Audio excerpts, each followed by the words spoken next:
Bismillahirrahmanirrahim. Assalamualaikum warahmatullahi wabarakatuh.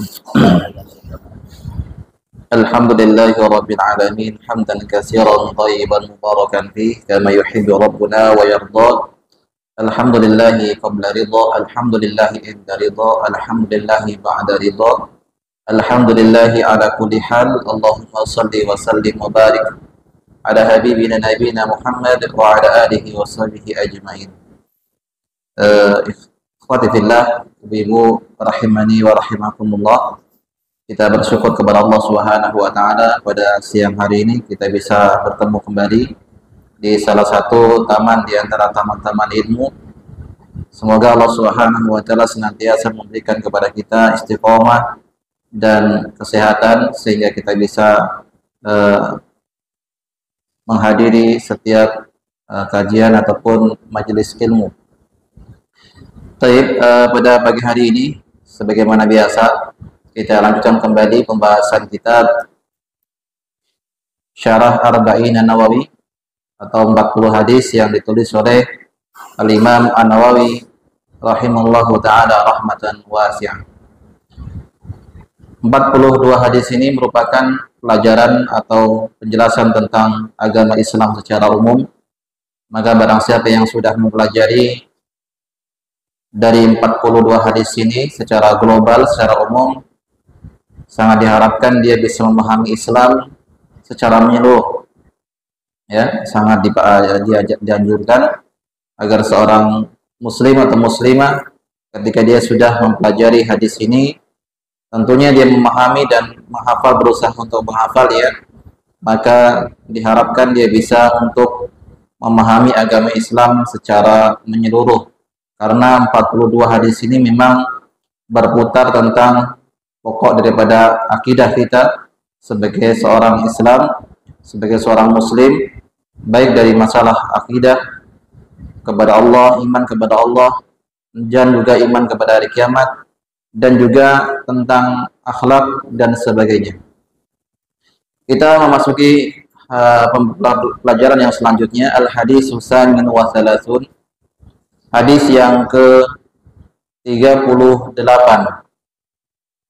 Hadis ini dikeluarkan oleh Imam Al-Bukhari dari Abu Hurairah radhiyallahu taala anhu. Ia mengatakan qala Rasulullah sallallahu alaihi wasallam, Rasulullah sallallahu alaihi wasallam bersabda, innallaha ta'ala qala, sesungguhnya Allah Subhanahu wa taala berkata. Berarti hadis ini adalah hadis kursi. Hadis kursi adalah maknanya dari Allah Subhanahu wa taala yang lafadznya dari Nabi sallallahu alaihi wasallam. Innallaha ta'ala qala, sesungguhnya Allah Subhanahu wa taala berkata, man adali waliyan faqad adantuhu bil harbi. Siapa yang memusuhi waliku, maka aku umumkan peperangan kepadanya. Wa ma taqarraba ilayya 'abdi bi syai'in ahabba ilayya mimma aftaratuhu alaihi. Tidaklah seorang hamba senantiasa mendekatkan dirinya kepadaku dengan sesuatu yang paling aku cintai melainkan dari amalan wajibnya. Wala yazalu 'abdi yataqarrabu ilayya bin nawafil hatta uhibbahu. Dan senantiasa hambaku mendekatkan dirinya dengan amalan yang sunnah sampai aku mencintainya. Fa idza ahbabtuhu kuntu sam'ahu alladhi yasma'u bihi.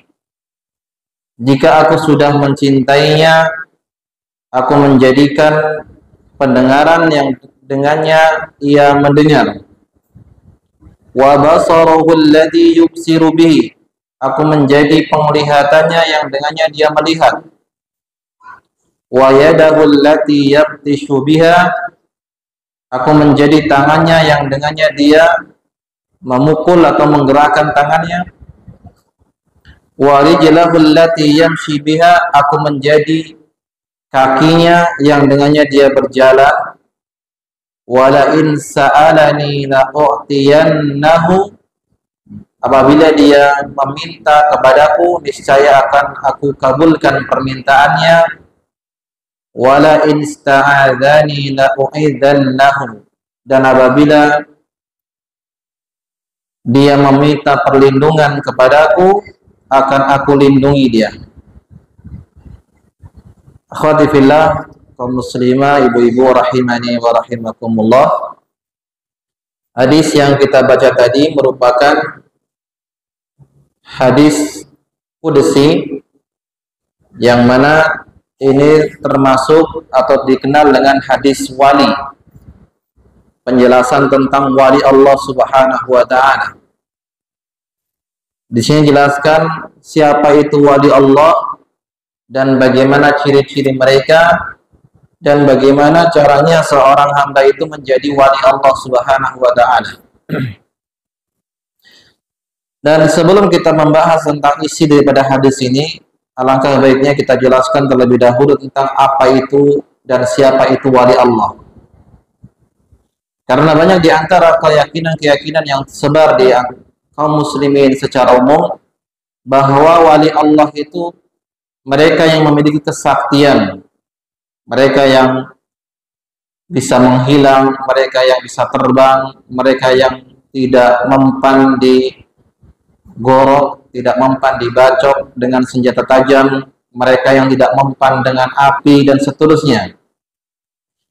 Hal inilah yang menjadikan setiap orang yang memiliki kesaktian dianggap sebagai wali Allah. Bahkan yang lebih anehnya adalah jika orang gila, orang yang tidak waras, dianggap sebagai wali Allah. Ya, dia katakan karena saking cintanya dirinya kepada Allah Subhanahu wa taala sehingga hilanglah kewarasannya, menjadilah dia gila, tetapi itu adalah wali Allah, kata mereka. Harus kita ketahui para jamaah sekalian rahimani wa rahimakumullah, bahwa para sahabat adalah manusia-manusia yang paling bertakwa setelah Nabi dan Rasul. Itu sepakat para ulama. Para sahabat merupakan manusia yang paling bertakwa dan mereka adalah wali-wali Allah Subhanahu wa taala.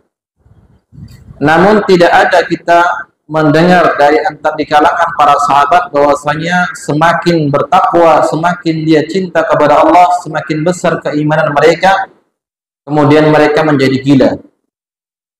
Tidak ada satupun sahabat yang mereka itu menjadi gila kalau dia semakin beriman dan semakin bertakwa dan semakin cinta kepada Allah Subhanahu wa taala.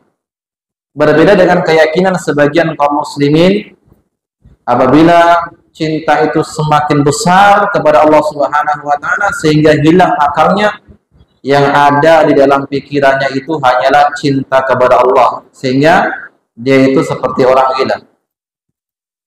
Bahkan ada yang tidak berpakaian, ya, dianggap sebagai wali Allah. Dan ini sangat memalukan bagi seorang muslim.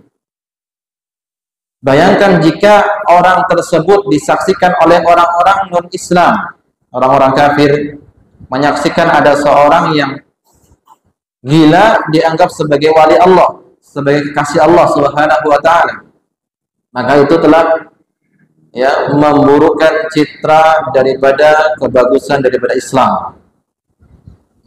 Dan ini harus kita jelaskan bahwa wali Allah Subhanahu wa taala bukanlah seperti mereka orang-orang yang gila. Maka kita pertanyakan sebenarnya mana yang lebih gila? Antara orang yang dianggap sebagai wali Allah itu atau orang yang menganggap bahwa dia adalah wali Allah. Orang gila yang diangkat sebagai wali Allah itu memang jelas orang gila, ataukah yang lebih gila itu adalah yang mengangkat orang gila tersebut sebagai wali Allah? Kita tidak tahu siapakah di antara mereka yang paling gila. Ya, kan seperti itu. Maka harus kita pahami bahwasanya wali, pengertian daripada para ulama wali itu artinya adalah kekasih Allah Subhanahu wa taala. An-nusratu wal mahabbah. Orang yang ditolong dan orang yang dicintai. Jadi setiap wali Allah Subhanahu wa taala adalah mereka hamba-hamba Allah yang dicintai oleh Allah Rabbuna Jalla wa Ala. Ya. Ini dia. Dan di antara ciri-ciri wali Allah Subhanahu wa taala sebagaimana disebutkan dalam Al-Qur'an di dalam surat Yunus ayat yang ke-62 sampai 63, ini menceritakan siapa wali Allah itu yang sebenarnya. Allah Subhanahu wa taala mengatakan, "Ala inna awliya Allahi la khaufun 'alaihim wa la hum yahzanun alladzina amanu wa kanu yattaqun." Ketahuilah bahwasanya sesungguhnya wali-wali Allah Subhanahu wa taala itu mereka tidak pernah takut, mereka tidak bersedih. Siapa mereka? Alladzina amanu wa kanu yattaqun. Itu orang-orang yang beriman dan orang yang bertakwa kepada Allah Subhanahu wa taala. Dari ayat ini menjelaskan siapa wali Allah Subhanahu wa taala. Cirinya yang pertama adalah mereka tidak bersedih dan mereka tidak takut. Apa maksudnya?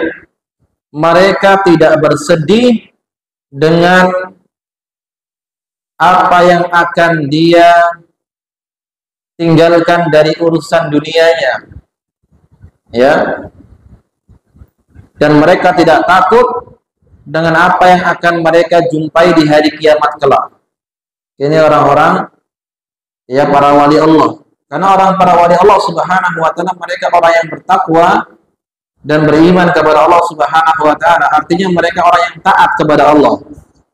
Jadi orang yang selalu taat kepada Allah Subhanahu wa taala akan diberikan ketenangan dalam hatinya. Sehingga dari dalam muncullah dan timbullah dari dirinya tidak ada rasa takut dan tidak ada rasa bersedih hati. Takut dari apa? Takut dari sesuatu yang akan dia hadapi setelah dia meninggal dunia. Di alam barzakh. Ketika dia nanti ditanyai oleh malaikat Munkar dan Nakir. Dia tidak takut karena dia merasa dirinya sudah beramal soleh, dan orang yang senantiasa beramal soleh akan diberikan ketenangan oleh Allah Subhanahu wa taala. Dia tidak takut nanti ketika dibangkitkan di padang mahsyar. Dia tidak takut ketika nanti di yaumul hisab, di hari akan diadili, semua orang akan ditanya dengan umurnya, ditanya tentang hartanya, ditanya tentang semua nikmat yang dia dapatkan. Dia tidak bersedih tentang ketika dia nanti akan melewati sirat. Dia tidak bersedih ketika nanti yaumul mizan dan seterusnya.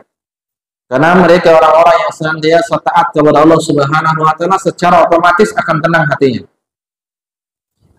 Berbeda dengan orang-orang yang berbuat maksiat, orang yang membangkang, melampaui batas, menentang perintah Allah Subhanahu wa taala, sekalipun dia merasakan kenikmatan di dunia saat dia bermaksiat, tetap dia tidak akan merasa tenang. Dia merasa amalnya belum banyak, belum siap untuk mati, belum siap untuk bertemu dengan malaikat Munkar Nakir, takut dia.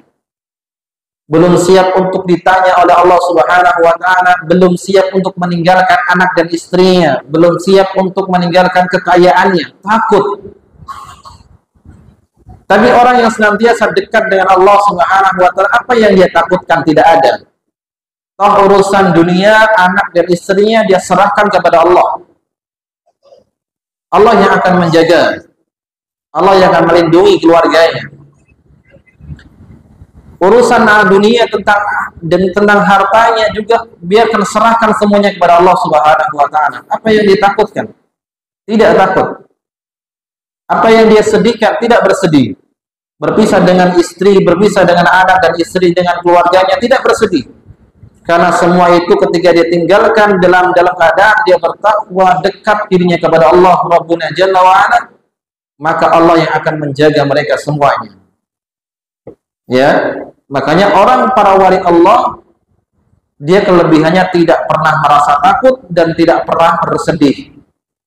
Artinya tidak akan bersedih dengan apa yang ditinggalkan dari urusan dunia, keluarganya, anak dan istrinya serta hartanya, dan tidak takut dengan apa yang akan dia jumpai setelah dia meninggal dunia. Ya, di hari kiamat. Ini dia. Berbeda dengan orang-orang yang banyak berbuat maksiat.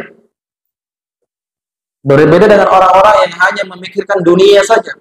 Tatkala ajal sedang datang kepadanya hendak menjemputnya, malaikat maut sedang menjemputnya, maka ketakutan dalam dirinya. Dia takut nanti bagaimana di alam kubur. Dia takut nanti bagaimana dia selamat di padang mahsyar. Dia takut nanti ketika melewati sirat. Dia takut nanti ketika di yaumul hisab, di yaumul mizan dan seterusnya. Dan dia bersedih ketika akan berpisah dengan keluarganya, anak dan istrinya. Dia bersedih dengan harta yang dia tinggalkan. Dia merasa dirinya belum cukup untuk beramal soleh. Ya, ini dia. Kemudian ciri yang kedua, mereka adalah orang-orang yang beriman dan bertakwa kepada Allah Subhanahu wa taala. Beriman artinya dia beramal soleh. Bertakwa artinya dia meninggalkan maksiat. Ya. Syekhul Islam Ibnu Taimiyah rahimallahu taala beliau mengatakan, siapa itu wali Allah? Man kana mu'minan taqiyan kana lillahi waliyan. Siapa yang beriman dan bertakwa kepada Allah Subhanahu wa taala, maka dialah sebagai wali Allah Subhanahu wa taala, itu kekasih Allah.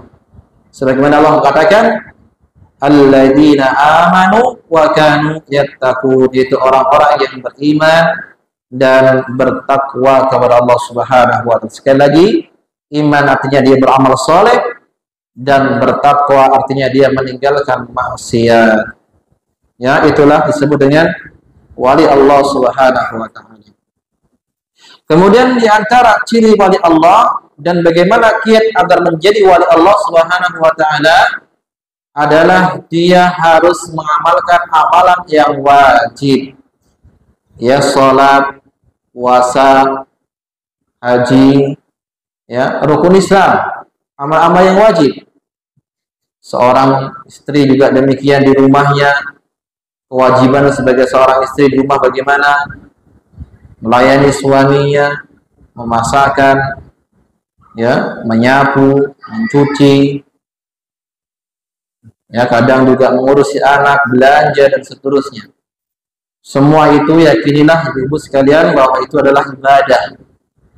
Kenapa banyak para istri yang banyak mengeluh rasa berat pekerjaan rumahnya? Karena dia tidak sadar bahwa semua yang dilakukan itu adalah ibadah. Jika seorang para istri itu sadar bahwa apa yang dilakukan itu adalah ibadah, maka akan terasa ringan. Karena setiap yang dilakukan itu akan bernilai pahala di sisi Allah Subhanahu wa taala. Justru bisa jadi pahala seorang istri lebih besar daripada seorang suami di rumahnya, karena begitu banyaknya pekerjaan di rumah. Ya, jadi menjalankan kewajiban. Dan selanjutnya adalah mengerjakan amal sunnah. Ini diantara ciri-ciri wali Allah Subhanahu wa taala. Jadi beriman dan bertakwa, kemudian dia mengerjakan yang wajib dan juga mengerjakan yang sifatnya adalah sunnah. Baik, ikhwati fillah wa muslimah, ibu rahimani wa rahimakumullah, kita akan ambil faidah dari hadis yang kita baca tadi. Di antara faidah yang bisa kita petik dari hadis yang kita jelaskan, yang pertama adalah anna mu'adata awliyaillahi min kabairid dzunub, bahwa memusuhi wali Allah itu merupakan salah satu dosa besar. Ya, tetapi jangan sampai kita menganggap diri kita itu adalah wali Allah. Saya wali Allah, kekasih Allah. Jangan. Ya, karena Allah Subhanahu wa taala mengatakan wala tuzakku anfusakum. Jangan kalian menganggap diri kalian suci. Ini dia. Meskipun nanti kita akan jelaskan bahwasanya wali Allah itu tidak harus dia maksum, tidak. Tetap dia kadang berbuat salah, tetapi ya, menganggap diri kita ini sebagai wali Allah maka tidak diperbolehkan. Tapi berusaha untuk menjadi wali Allah itu dianjurkan. Maka pertanyaannya, apakah wali Allah itu hanyalah untuk laki-laki saja? Tidak. Wali Allah itu juga bisa bagi para wanita. Sebagaimana Maryam ya, itu termasuk wali Allah Subhanahu wa taala, kekasih Allah Subhanahu wa taala. Ya, wanita yang salehah menjaga dirinya. Ya, menjaga dirinya, wanita suci Maryam termasuk wali Allah Subhanahu wa taala. Jadi laki-laki dan perempuan bisa menjadi wali Allah, tetapi menganggap dirinya sebagai wali Allah itu tidak diperbolehkan. Tapi berusaha untuk menjadi wali Allah itu sangat dianjurkan. Karena dengan kita berusaha untuk menjadi wali Allah, balasannya nanti adalah kita akan mendapatkan cinta dari Allah Subhanahu wa taala. Baik, faedah yang pertama tadi, bahwa memusuhi wali Allah Subhanahu wa taala adalah termasuk dari dosa besar. Dari mana kita ambil? Dari hadis Nabi sallallahu alaihi wasallam tadi, bahwa Nabi sallallahu alaihi wasallam mengatakan, Allah berfirman, faqad adantuhu biharbi. Barang siapa yang memusuhi waliku, aku akan umumkan peperangan kepadanya. Insyaallah ya. Jadi bukan sembarangan. Jadi kalau kita melihat orang yang rajin ibadah, selalu taat kepada Allah, mengerjakan yang wajib, mengerjakan yang sunnah, senantiasa dia beramal soleh, jangan kita musuhi dia. Kalau kita musuhi dia, kita ganggu dia, ya, kita berusaha untuk mengganggunya, menyakitinya. Lihat, orang yang sudah mendapatkan cintanya dari Allah Subhanahu wa taala, atau orang yang sudah dicintai oleh Allah sebagai kekasih Allah, sebagai wali Allah, maka hati-hati, Allah yang akan turun, Allah yang akan membalasnya. Allah akan ajak perang bagi orang-orang yang memusuhi wali Allah Subhanahu wa taala. Ya. Jadi jangan kita memusuhi orang-orang soleh, orang yang senantiasa bertakwa kepada Allah Subhanahu wa taala, senantiasa beramal soleh, senantiasa dia taat kepada Allah, jangan dimusuhi. Kalau kita memusuhi orang tersebut, bisa jadi dia adalah wali Allah Subhanahu wa taala, orang yang Allah cintai, maka Allah murka kepada orang yang memusuhi. Ya. Baik. Dan termasuk dosa besar. Oleh karena itu disebutkan oleh Al-Imam Ibnu Rajab Al-Hambali rahimallahu taala dalam kitabnya Majmu' Rasail, larangan kita membenci ahlu ilmu. Ya, larangan kita membenci ahlu ilmu. Beliau dalam salah satu ucapannya menukil ya perkataan daripada ulama bahwasanya kun aliman au muta'alliman au muhibban wala takun khamisan. Jadilah engkau orang yang berilmu, kalau tidak muta'alliman, orang yang belajar, au musmi'an, atau kalau tidak menjadilah pendengar, mendengarkan orang yang mengajarkan ilmu, atau yang keempat kalau enggak muhibban lahu, mencintai orang yang berilmu. Jangan menjadi yang kelima, akan binasa. Itu apa? Membenci orang yang berilmu. Kalau membenci orang yang berilmu, berarti dia suka agar orang yang berilmu tadi binasa. Barang siapa yang suka agar orang ilmu itu binasa, berarti dia suka agar agama Allah itu padam, cahaya Allah itu padam. Karena orang-orang yang berilmu, mereka yang senantiasa menyebarkan agama Allah, mereka yang berdakwah, mereka yang mengajak manusia untuk taat kepada Allah Subhanahu wa taala. Jika dia membenci orang yang berilmu, berarti dia suka orang berilmu tersebut dia binasa. dia sengsara. Dan barang siapa yang senang apabila orang berilmu itu binasa sengsara, maka dia senang bahwasanya cahaya Allah itu padam. Dan barang siapa yang senang dengan cahaya itu padam, murka Allah yang akan menimpa kepadanya. Jangan memusuhi wali-wali Allah Subhanahu wa taala.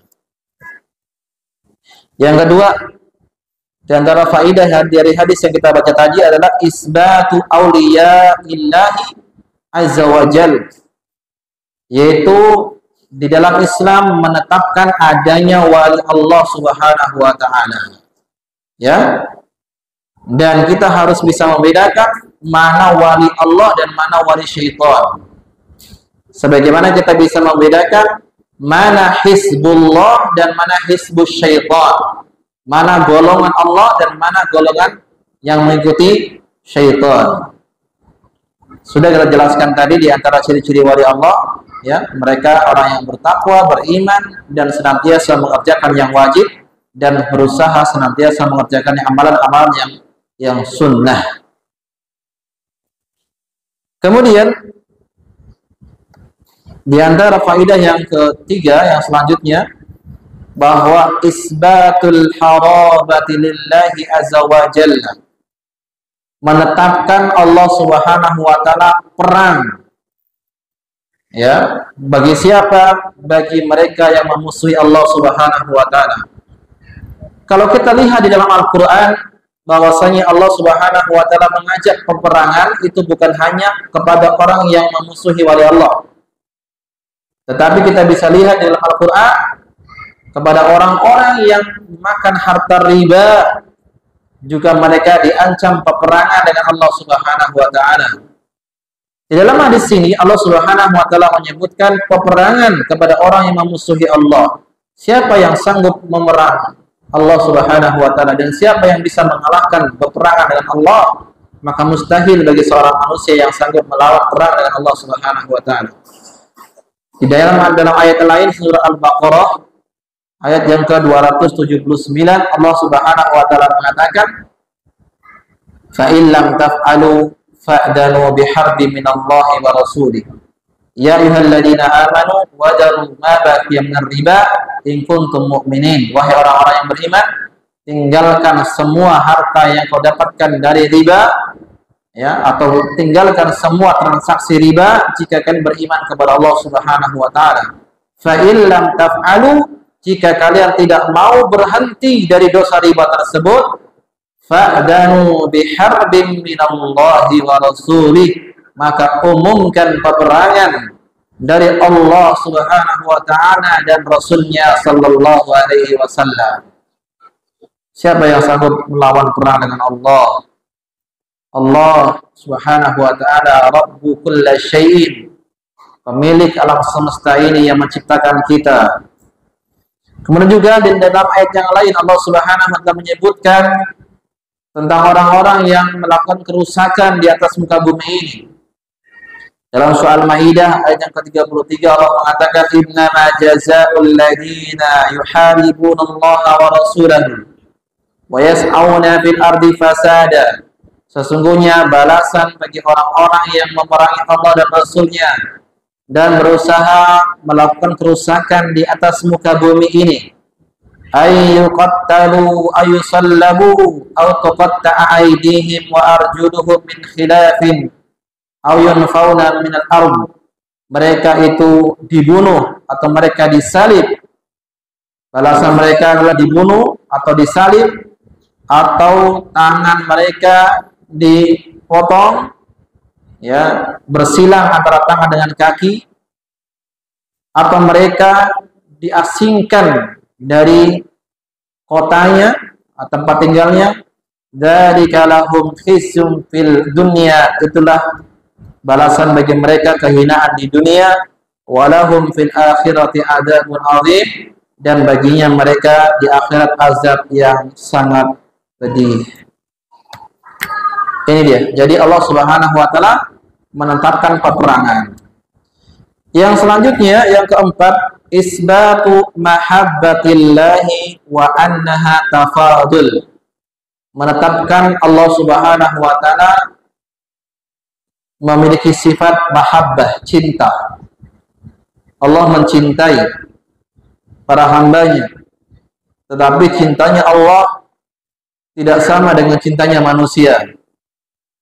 Ya, meskipun sama namanya cinta, cintanya Allah Subhanahu wa taala berbeda dengan cintanya makhluk. Dan cintanya Allah Subhanahu wa taala kepada sesama manusia itu berbeda-beda satu dengan yang lain, bertingkat-tingkat. Satu saat dengan orang lain bertingkat-tingkat cintanya. Oleh karena itu Allah Subhanahu wa taala menyebutkan tadi, wa ma taqarraba ilayya 'abdi bi syai'in ahabba ilayya mimma aftaratuhu 'alaihi. Tidaklah seorang hambaku mendekatkan dirinya kepadaku dengan sesuatu yang aku cintai melebihi amalan wajib yang dia kerjakan, yang kuwajibkan kepadanya. Jadi melakukan amalan yang wajib itu akan menumbuhkan cintanya Allah Subhanahu wa taala. Dan jamaah rahimani wa rahimakumullah, kita semuanya diperintahkan oleh Allah Subhanahu wa taala untuk meraih cinta Allah. Ya. Karena seorang itu bisa masuk surga ataupun masuk ya ke dalam surga itu adalah dengan rahmat, kasih sayang, bukan sebab amalan.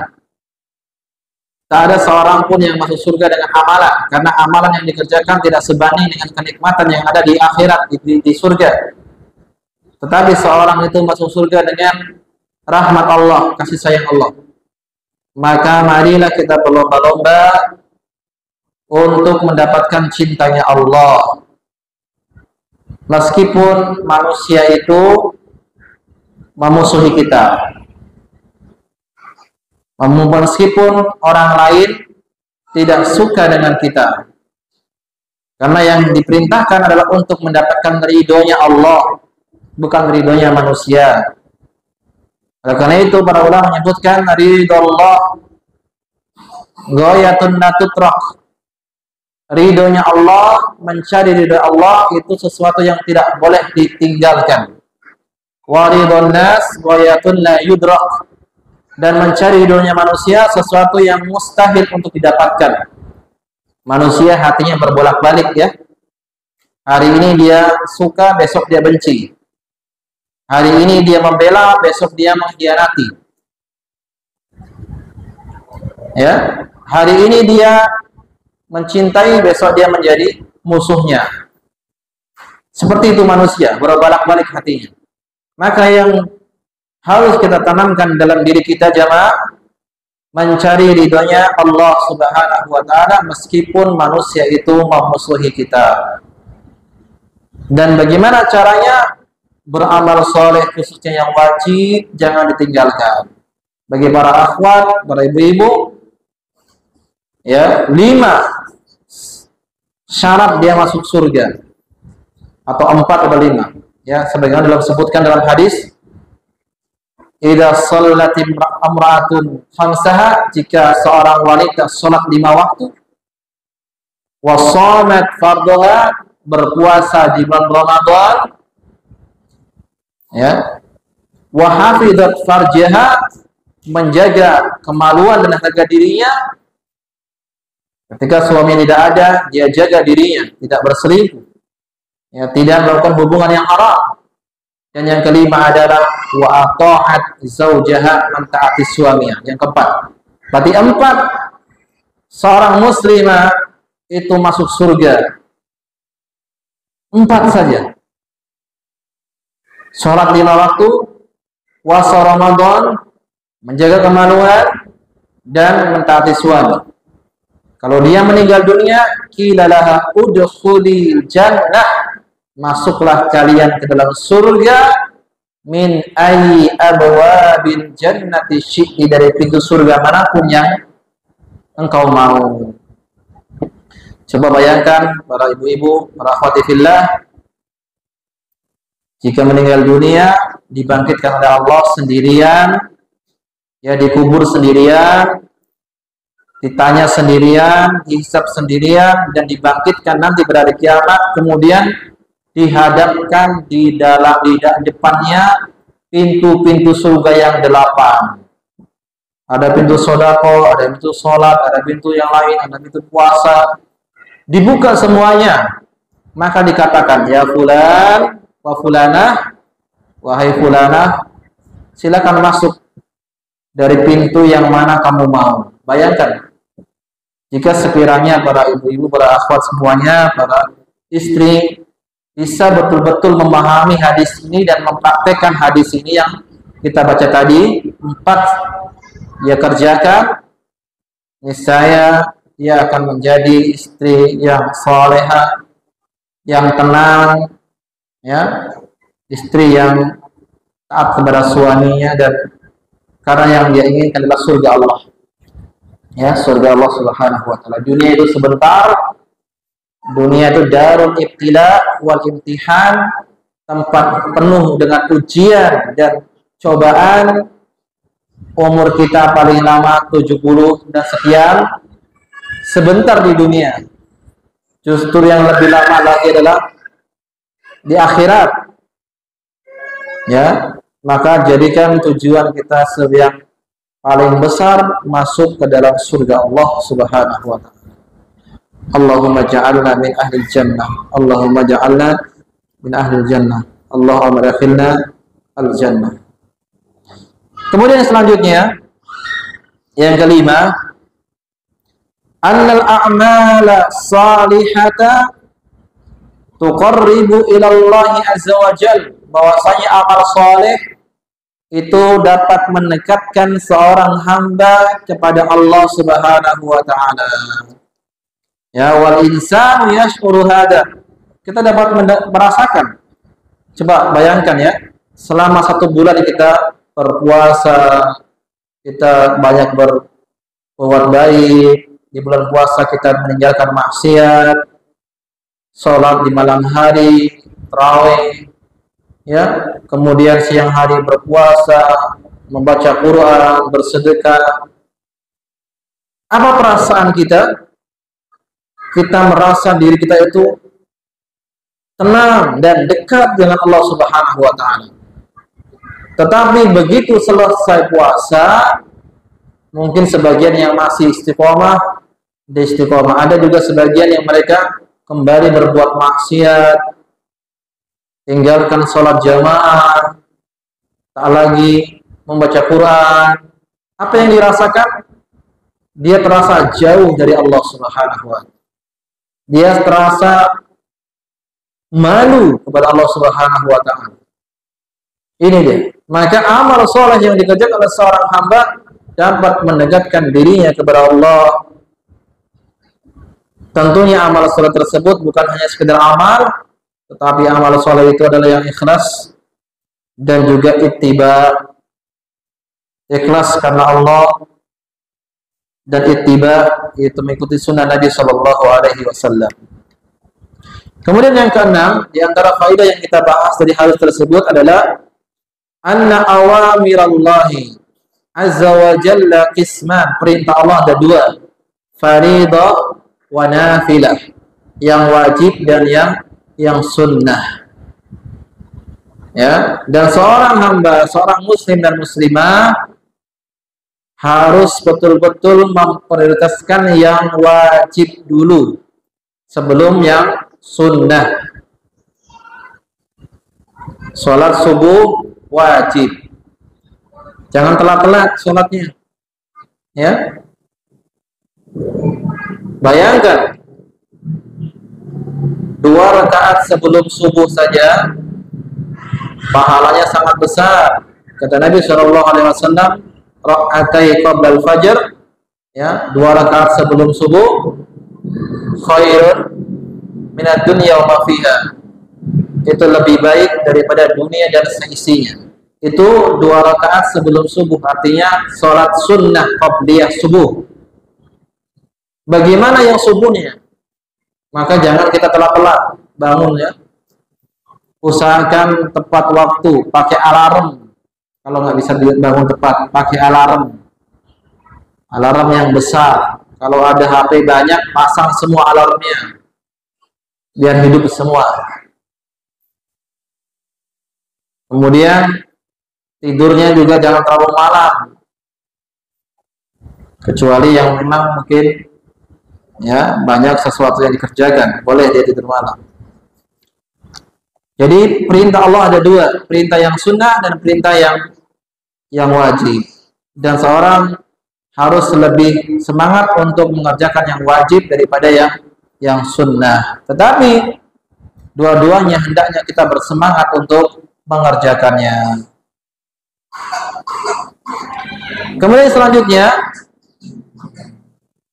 al-hassu ala kasratin nawafil. Anjuran untuk senantiasa memperbanyak amalan yang sunnah setelah yang wajib.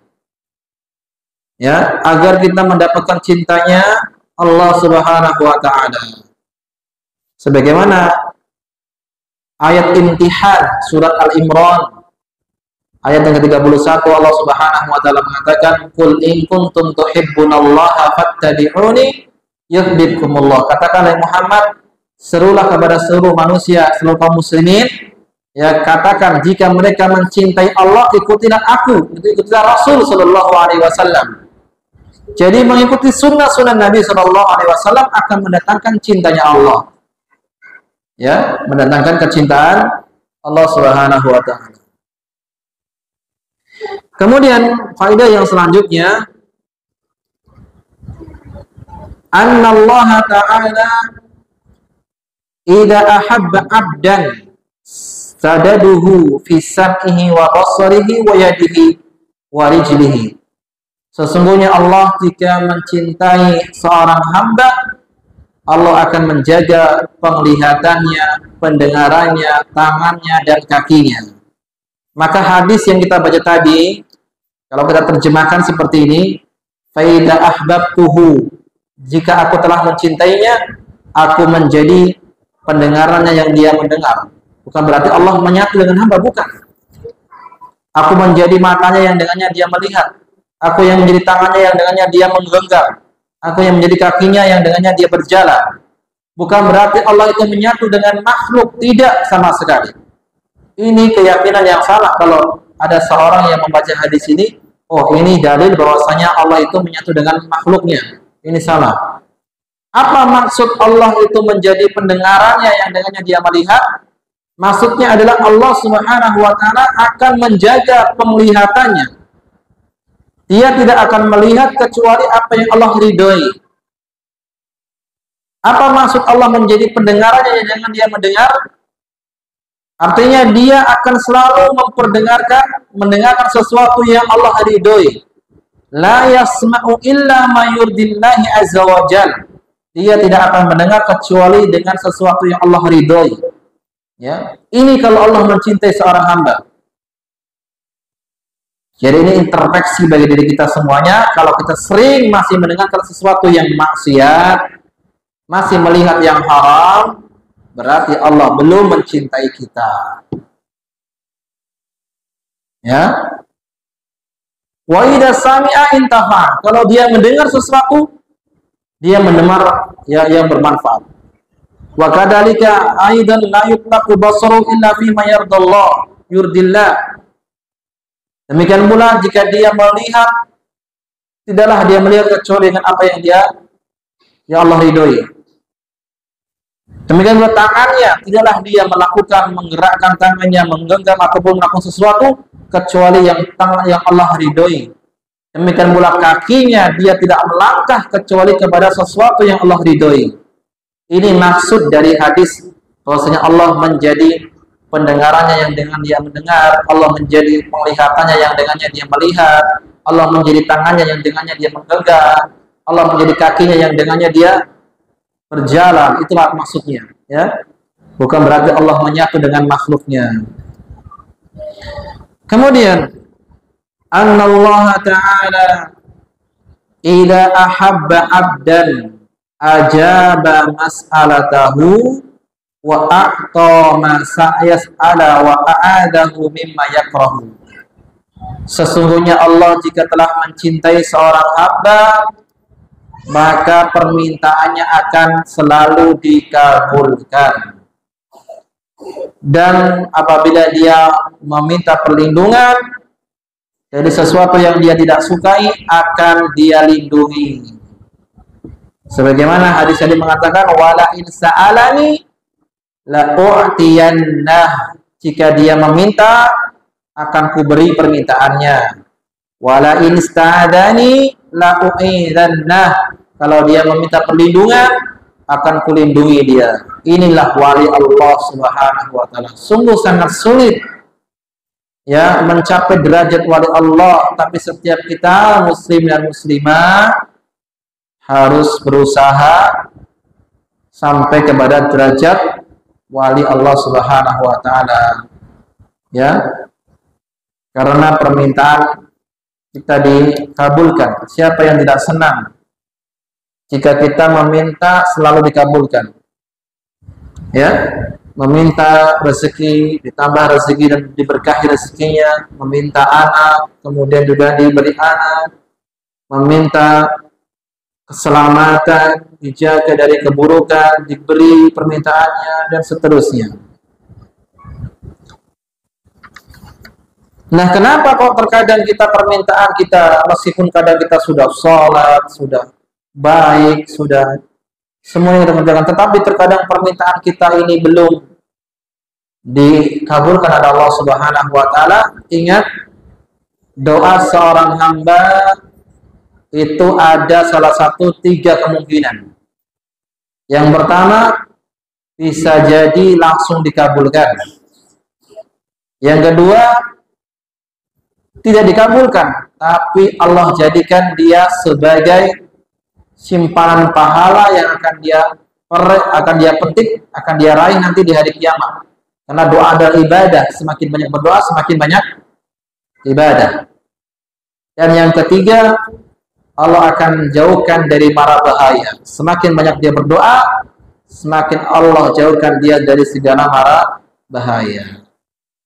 Jadi ini 3 orang yang berdoa akan mendapatkan salah satu di antara 3 ini. Jangan pernah bersedih, jangan pernah berhenti berdoa.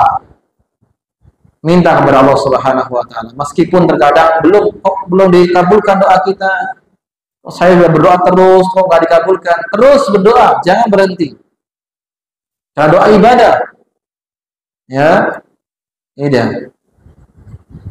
Kemudian selanjutnya, karamatul awliya'i 'ala Allah ta'ala haitsu kana alladhi yu'adihim qad adaruhu Allah biharb. Bahwasanya termasuk karamah. Karamah itu hal sesuatu yang luar biasa. Ya, kejadian yang luar biasa. Kalau di para nabi itu namanya mukjizat. Mukjizat itu para nabi. Kalau di orang-orang soleh setelah para nabi disebut karamah. Ya, dan karamah ini tidak bisa diulang lagi. Ya, makanya para sahabat juga ada yang karamah. Seperti siapa? Umar bin Khattab radhiyallahu ta'ala anhu merupakan khalifah yang kedua dan banyak kesaktian dan karamahnya. Apa diantaranya? Umar bin Khattab itu manusia yang ditakuti oleh 2 golongan, golongan jin dan golongan manusia. Golongan jin itu golongan syaitan, ya. Syaitan takut dengan Umar. Makanya kata Nabi Shallallahu Alaihi Wasallam, ya Umar, malak ya syaitan walaka fajjan illa salaka fajjan ghaira fajjaka. Wahai Umar, tidaklah syaitan itu bertemu dengan kamu di suatu lembah kecuali dia akan mencari lembah yang lain. Kenapa? Takut dengan Umar. Ini karamah. Ya. Suatu hari pernah juga Umar berkhutbah,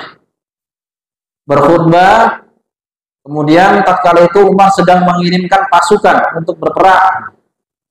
Kemudian ditampakkan oleh Allah Subhanahu wa taala bahwasanya pasukan yang dikirimkan oleh Umar itu sedang terdesak di tepi gunung. Kelihatan oleh Umar, maka Umar berteriak di tengah khutbah tersebut, "Ya Sariyah, Al-Jabal, wahai Sariyah," ini panglima perangnya, naiklah ke gunung. Dan Masya Allah, panglima yang ada di pasukan perang tersebut, padahal Umar nggak ada di situ, mendengarkan ucapannya Umar, sehingga pasukan tersebut naik ke atas gunung. Padahal Umarnya sedang berkhutbah, tidak di situ. Ini karamah, ya luar biasa. Tapi tidak bisa dipelajari, ya tidak bisa dipelajari, tidak ada gurunya karamah seperti itu.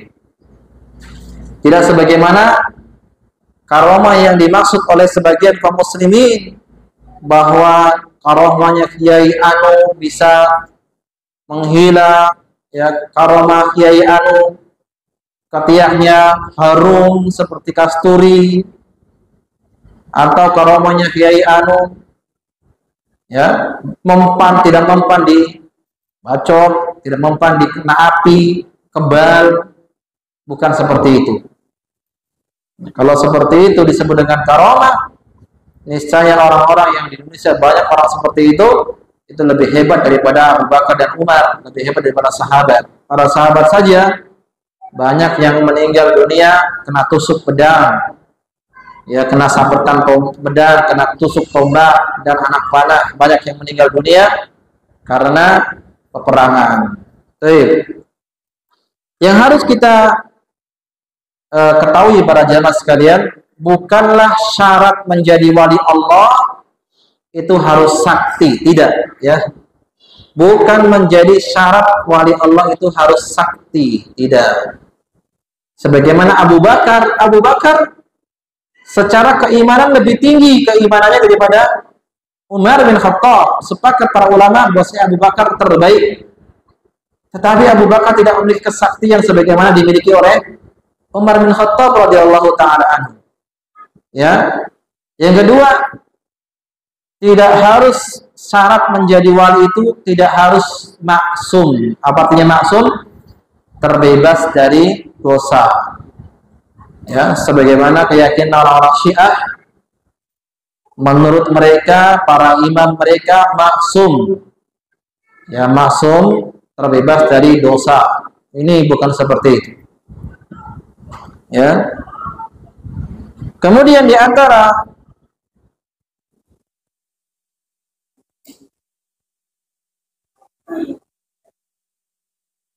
syarat agar kita menjadi wali Allah Subhanahu wa taala tadi adalah selain kita mengerjakan amalan soleh, amalan wajib, amalan sunnah, kemudian beriman dan bertakwa, hendaknya seorang hamba itu istiqamah dalam beramal. Karena ada kata-kata Nabi SAW, wa la yazalu abdi yataqarrabu ilayya, senantiasa hambaku, artinya senantiasa terus-menerus mengerjakan amal soleh, ya.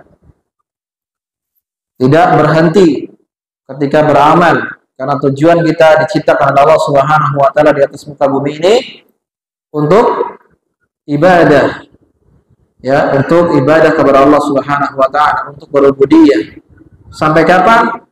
Sampai kita mati. Sampai kita dicabut nyawanya oleh Allah.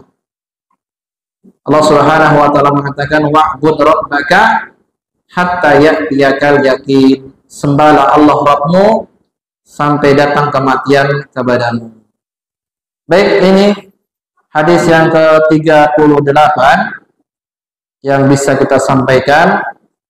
Insyaallah di pertemuan akan datang kita masuk kepada hadis yang ke-39. Berarti masih berapa hadis lagi? 39, 40, 41, 42. Ya, sekitar 4 hadis. 4 itu 4 bulan ya, kalau 1 bulan sekali.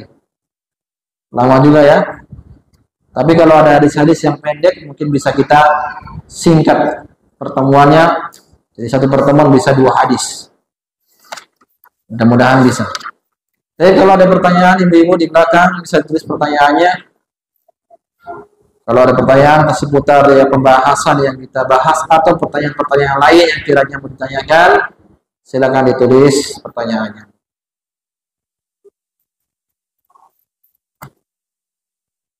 Baik, jika tidak ada pertanyaan, kita cukupkan sampai di sini. Semoga apa yang kita bahas bermanfaat. Insyaallah kita lanjutkan lagi pertemuan kita di pertemuan yang datang. Kita tutup dengan doa majelis. Subhanakallahumma bihamdika Asyhadu an la ilaha illa anta astaghfiruka wa atubu ilaik. Assalamualaikum warahmatullahi wabarakatuh.